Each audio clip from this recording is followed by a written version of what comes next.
So a man named Rachel McKinnon just won the Women's World Cycling Championship. McKinnon is a college professor in South Carolina. He's also, naturally, of course, he's also from Canada originally. Naturally, of course, no offense to Canadians. And he's a man too, I should mention that. He beat a bunch of women at the Masters Track Cycling World Championship. I know I don't have to tell you who won the Masters Track Cycling World Championship. I mean, we've all been following it very closely.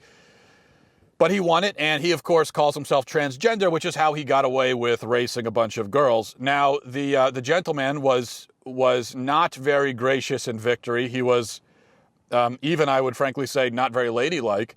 He bragged about the victory on Twitter. He said, "First transgender woman world champion ever," which is a bit like bragging that you're the first adult to hit 40 home runs in T-ball. You know, it's not exactly something that I would brag about. Let me give you a little bit of the LifeSite News the article on this. It says, McKinnon's participation in the bracket was made possible last year when another Canadian trans cyclist, Kristen Worley, won a human rights settlement that secured a commitment from Cycling Canada that would allow him to compete against women. But while pro-LGBT groups are celebrating the news as a milestone for equality, critics argue that letting men who merely declare womanhood compete with actual women is unfair because it provides an unfair advantage to the man. But McKinnon spent part of his Sunday disputing the point on Twitter, arguing that, quote, "there's no relationship in any gender between testosterone and performance." That is his scientific view. He's saying that testosterone doesn't give you any advantage in terms of strength or endurance or anything like that. It's no, not at all. It's a myth. Interesting, though, as LifeSite News points out, McKinnon earlier in the year, in January, took a very different approach. And back then, he didn't say that, well, I don't have an advantage. He said that the advantage is irrelevant because this is about rights. This is about my human rights. This is what he said. He said, by catering to cisgender people's views, that only furthers transgender people's oppression. When it comes to extending rights to a minority population, why would we ask the majority? Translation, what is it? Who cares what the women think? This is all about me. I bet a lot of white people were pissed off when we desegregated sports racially and allowed black people in, but they had to deal with it. And there again, you have this propensity by those in the LGBT camp to constantly compare their complaints to the historic plight of black Americans, which I think is not only very stupid and not only very arrogant and not only extraordinarily historically illiterate, but it's also racist. I think it's pretty racist when you've got this privileged white man who's had everything in life handed to him. He gets whatever he wants. We'll even bend and break and change the rules for his sake. Whatever you want, Mr. McKinnon, you could have anything. That's what he gets. And yet he's comparing his supposed trials and tribulations to black Americans who, we should recall, were slaves in this country and then were for a century after that, were not legally considered or allowed to be full participants in society, and he's comparing himself as a white guy. I would consider that racist because it so trivializes the historic plight of black Americans, and it uses that plight in such a cynical and emotionally manipulative and dishonest way that I don't know what else to call it but racist. All right. So a few other things to point out here. First of all, I want to refer back again to the leftist victim hierarchy, or the victim pyramid, if you will. And I go back in your notes because it's important. You got to go back and look at this thing. And I talk about this a lot because this helps us to kind of sort through what's going on the left, because we see that, the left makes victims out of various different demographic groups, but they're not all equal victims. And they can't be, because what happens when the groups, when certain victim groups bump heads? What happens then? What happens when one victim group is claiming that it's being victimized by another? Well, then what do you do? It's easy enough when any of the victim groups says that they're being victimized by white males, but I should say by white heterosexual cisgender males. Well, then it's easy enough to say, well, the white heterosexual male is always wrong. But what happens when you have this inter-victim conflict? Well, that's where the hierarchy comes into play. You have the most important victims at the top, and then it kind of goes down in importance from there. And you will notice that the top victims, the alpha victims, the victims who victimization trumps all others, the victim's victim, they are the people in the LGBT camp. And at the top of that subgroup, at the top of the top of the top, the most important of the most important, the uber victims are transgenders. Their victimization claims trump everybody else every time. They are the trendiest and most important victims right now, and that these things change. That could change over time.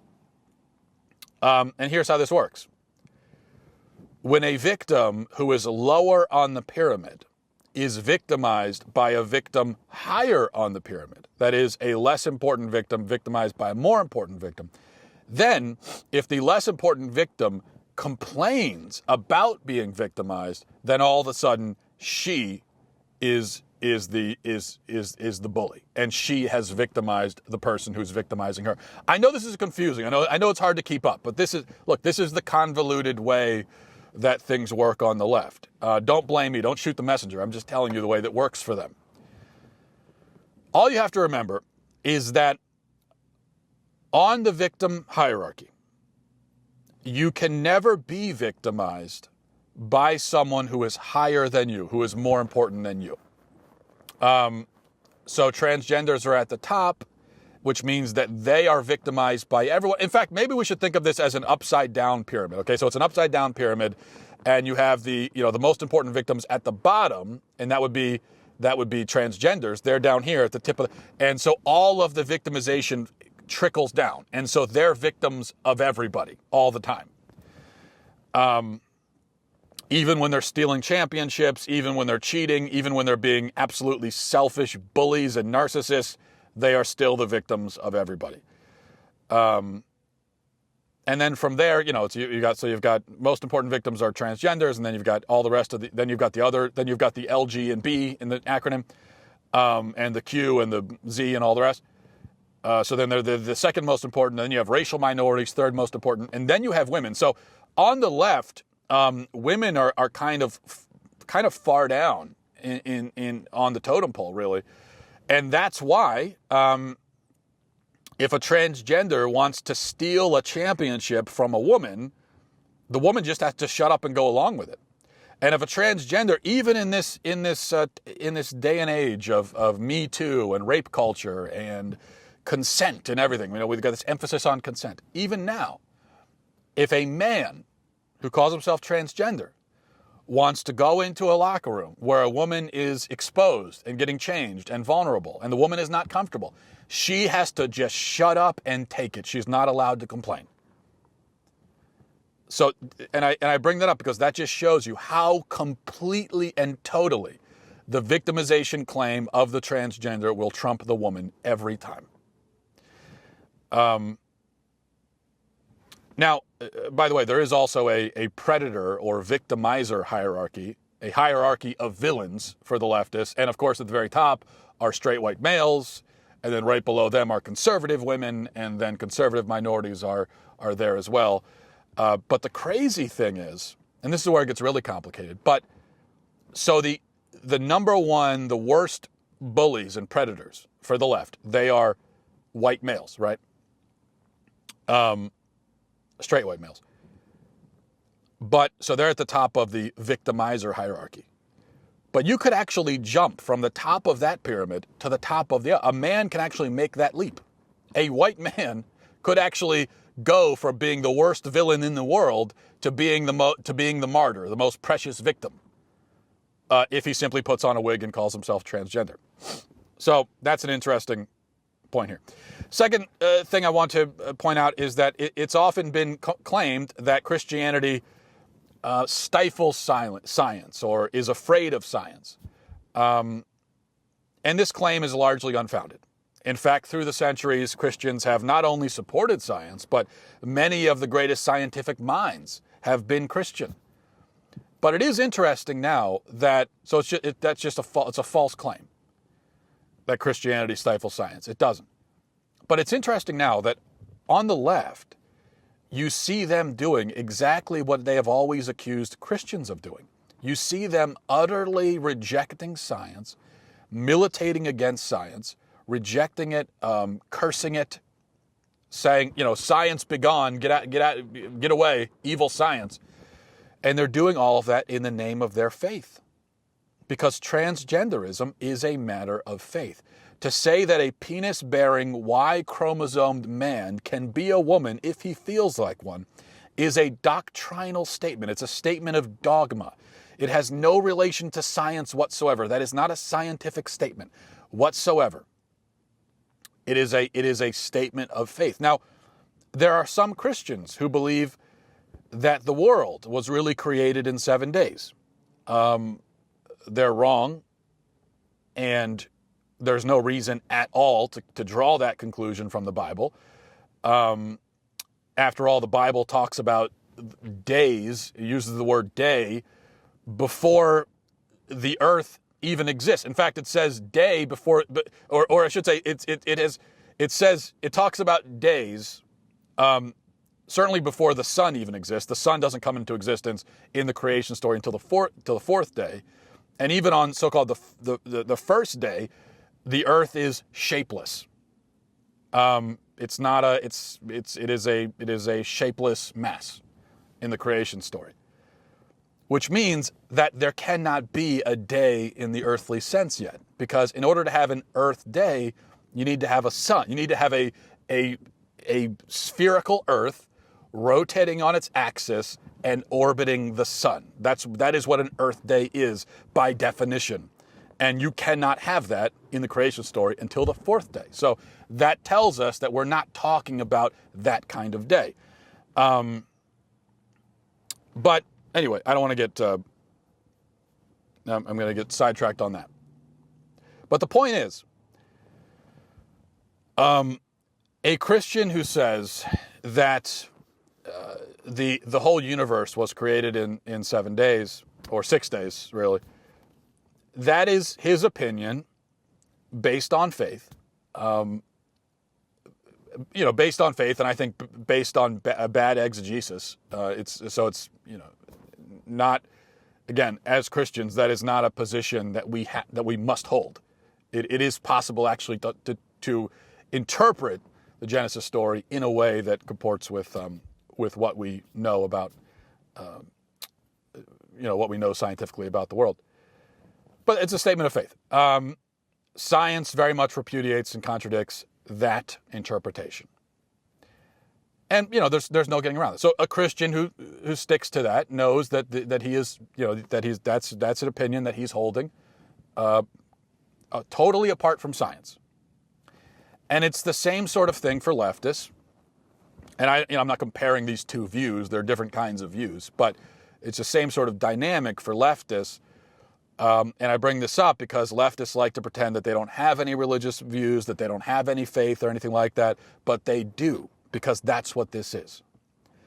A leftist who talks about men who become women and women who become men and how they can make this transition based entirely on their feelings. That's pure religion. That is their religion. I saw a story a few days ago about a woman who became a man and then became a dog. Okay, that's not a joke. There's a story, I saw it online a few days ago. It was a woman who identifies as a man who identifies as a male dog. So now here's the fascinating thing. If she would then identify as a male dog who identifies as a female dog who identifies as a female person, then that would actually close the loop, and I think it may in fact create a black hole that would obliterate the solar system, I'm pretty sure, which would not necessarily be an unfortunate turn of events. The point is, this is pure faith. pure religion, pure dogma. It's not science. There is no science in this. There's no science in a woman who says, I'm a man and I'm also a dog. That's not science. That's pure faith. Science says that men have XY chromosomes and penises. That's what science says. Science knows nothing of women trapped in man bodies. It knows nothing of that. That is a very weird kind of spiritual dualism that just is not scientific. So, there is certainly religion and faith on the left. And in fact, to hold to their religious views and their faith-based views requires, I think, quite a bit more faith than it does to believe, for instance, the Bible. Third point, notice the incredible arrogance here. I already touched on this, but that's the other thing that jumps out at you with a lot of this identity stuff on the left. It's very self-absorbed. It's very me focused. This man has no concern for anyone else at all. It's only about what he wants, what makes him comfortable. Now, I do think that at the root of transgenderism, there is obviously mental disorder. There's obviously mental disorder going on. But I don't think it's only mental disorder. As we've seen, this idea of gender identity, it's kind of expanded so that more and more people are discovering different and exotic and strange, fancy new forms of identity. It's become kind of a trend. And so I don't think you can explain it all just by saying, well, it's all mental disorder. There's something else going on. I think there are plenty of people now who are basically mentally stable, yet they've seen this gender identity stuff. They see the left's ideology about identity, and they choose consciously that, okay, I'm going to buy into this because there's something about it that appeals to them. There's something about it that they like. And I think the thing that appeals to them about it is that it is so self-focused. It is so focused on the ego and on the self. And it presents the human person as this sort of disembodied ego. And everything about the world, everything about reality, everything about yourself, you get to determine. To the point where you can even determine your biology. Everything is up to you. So it turns the self into this godlike figure. And I think there's something else too. And this is a very interesting aspect of the so-called transgender phenomenon. I think what you also find is that everybody has a deep yearning to find identity in something transcendent, in something deeper and more profound than simply their material, right? It's hard for anyone to really be a materialist. Very few people want to say, well, I'm just skin and bones, that's all I am, that's all there is to me, and that's it. So everybody wants a transcendent identity. Now, for Christians, we find our transcendent identity in Christ. That's where we find primarily, first and foremost, our transcendent identity. We say we're not just skin and bones and flesh. We are children of God. That's our identity. And then we would also say, kind of growing from that root, I would say, well, another aspect of my identity is that I'm a husband and I'm a father. So I find my identity in all of that. But on the left, well, they've rejected God. They reject the family as a patriarchal institution.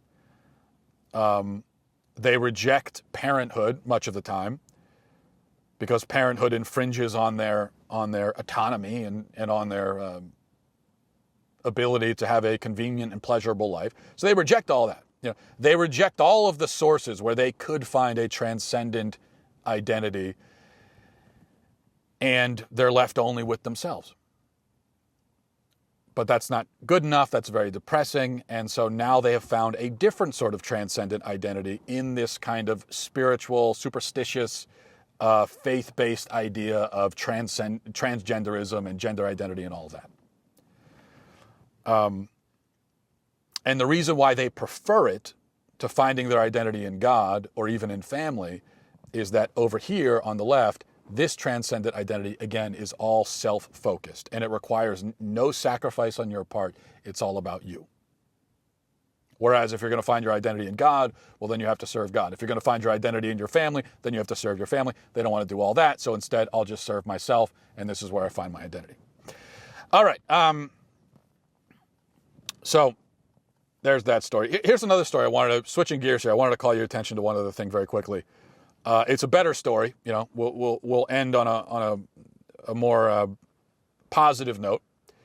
Kelvin Cochran was the former fire chief of Atlanta, a very accomplished guy, started as one of the first black firefighters in Atlanta. Then he rose through the ranks to become the fire chief, and then he was hired by Obama to run a division of FEMA. And then he was recruited back to Atlanta because the fire department was struggling in his absence. So this was a very sought-after guy, very respected, very good at his job. And then a few years ago, Mr. Cochran wrote a short devotional book about his Christian faith, in which he mentioned that the fact that marriage, according to the Bible, is between a man and a woman. And I believe that this was something that he mentioned only on like one page of the book, I'm pretty sure. He shared the book with a few people. Next thing you know, because he wrote this book expressing his Christian faith, expressing a faith, by the way, that is shared by millions of people in the country. Next thing you know, he's suspended without pay from his job. He's forced to attend sensitivity training, and finally he's fired. Well, he went back and sued the city for violating his First Amendment rights, and earlier this week, in a huge victory for the First Amendment, he was awarded $1.2 million, which is great. And this was an easy one, okay? Should have been an easy one anyway. This is an easy case to figure out. He was fired from his job with the government because of his personal religious views. That is straightforward that is one of the more straightforward and clear-cut cases of First Amendment infringement that you're ever going to find. Now, they did an investigation while he was suspended. Before they fired him, they did an investigation, and they found no evidence that he had ever discriminated against anyone. Even though he had outed himself as a Christian and as someone who believes in biblical marriage, they found no evidence that he had ever discriminated against anyone, including homosexuals. In fact, he was well known before that point for being very inclusive, very progressive in that sense, being inclusive and tolerant. He's a black man himself who experienced discrimination himself very early in his career. So it makes sense that he would be a tolerant and inclusive kind of guy. And you're not going to get hired by Obama to run a federal agency, or you're not going to get hired to a federal post by Obama unless you are progressive and tolerant in that way, or tolerant towards different sexual orientations anyway. But he was fired anyway. They investigated him because he declared his Christian faith. They found no evidence of discrimination, said, we're going to fire you anyway because they didn't like his religion. Fired him purely for his religious views, purely because the city council didn't agree with his religion. And he sued, and finally he's getting $1.2 million. Now, I think when you look at this case, then you look at the Masterpiece Cake Shop, which was a victory for Jack Phillips. It was not the full-on, complete, total victory that it could have been and should have been, but it was still a victory. And it was yet again a government agency being repudiated, being reprimanded for targeting someone based on their faith. And so I think what we see here is that, it turns out the First Amendment is pretty straightforward. The First Amendment is pretty explicit, pretty clear. It says that you have free exercise of religion, and it cannot be abridged. It cannot be infringed. That's what the First Amendment says. It's not written in coded language. It's not written in invisible ink. You don't need a secret decoder to read it. It's right there. You have freedom of religion in this country. And I think what that means is that the left eventually, they're going to realize that, there really is no getting around that. Obviously, they want to get rid of religious liberty, but as long as the First Amendment exists, there's just no way they can do it. So I think for the left, for progressives, their only option in the end is their only option really is to revoke the First Amendment, is to get rid of it, repeal it. We're certainly not at a place yet where they're going to start openly advocating for that. But I would predict that in 10, 15 years, that's going to be a mainstream view on the left. That at the very, maybe not repeal the entire First Amendment, but to take religion out of the First Amendment. Because their argument is that religion is not a legitimate thing in the first place. Religion is superstition, even though, as I established earlier, they have their own religion and their own faith-based views. But that's their point of view. Religion is just not, it's an oppressive institution. It's not legitimate. It shouldn't be in there. So I would expect that eventually, 10 to 15 years, maybe earlier, you're going to find it's going to be a mainstream view on the left that freedom of religion must be taken out of the First Amendment. Because that's the only way for them to ultimately achieve their goals here. But in the meantime, let's celebrate Kelvin Cochran and his great victory. Well deserved. Thanks for watching, everybody. Thanks for listening. Godspeed.